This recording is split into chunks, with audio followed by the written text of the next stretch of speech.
Well, if you've filled up your tank recently, you probably know that gas prices are on the rise in California. Yeah, and it hurts, Bria. Yeah, I was going to say the wallet is hurting for both of us. The current average for a gallon of gas in the Golden State, regular gas, is about $5.65. That's about 50 cents higher than it was just a month ago. ABC 10's Bridget Biorlo joins us now live from a gas station in Sacramento's Curtis Park neighborhood. Bridget, is there any relief in sight? That's the big question, Conchetta, and I hate to tell you, not looking like there's relief anytime soon in terms of gas prices in Sacramento. The average is $5.43 for a gallon of unleaded regular. That's below the state average, but if you're driving through Curtis Park, expect to pay even more for that. $5.84 for regular here, just over $6 for plus.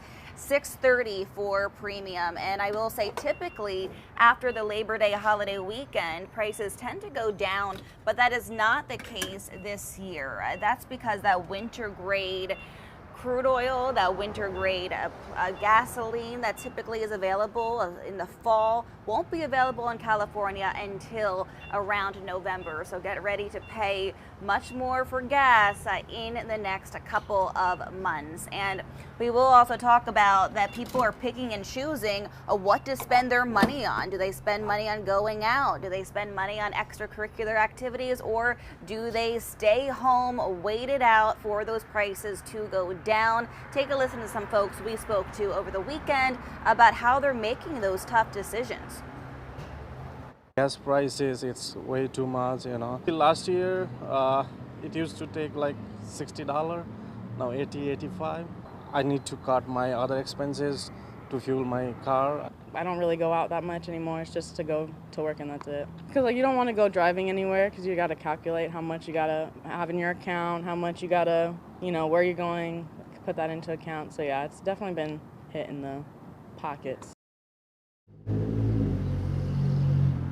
This is the time to think about how to stretch those pennies thin. If you want to save around 15 cents, consider paying cash or debit for your next gallon of regular. Take a look at that, $5.69 you could be spending versus $5.84. Something to consider if you want to save a few bucks at the gas pump. And how we got here, why we're here, is because crude oil keeps going up. We are paying around $90 on average for a barrel of crude oil right now. We haven't paid that much, Conchetta, since last year. Yeah, it's a big difference. So, Bridget, is there anything drivers can do to make that gas tank last longer or to save a little bit when they show up to fill up? You're going to want to shop around, Conchetta. Really either drive around or go to our website, abc10.com, where we post a Gas Buddies list of the cheapest available stations in our area. At last check, $4.79 was the cheapest in our area, but you could pay as high as $6.29 depending on where you go. You want to sign up for a discount at any programs at gas stations like the one here offered at Shell. That could save you a few dollars, Conchetta, and that will go a long way when you think about filling up once or twice a week when you get to have to go to and from work, Conchetta. Yeah, and it's a good thing you mentioned that because I am very loyal to Safeway and because I can get my groceries and that adds up so that I can save money on my gas. So if you haven't heard of that, that's another way to save. Bridget, thank you.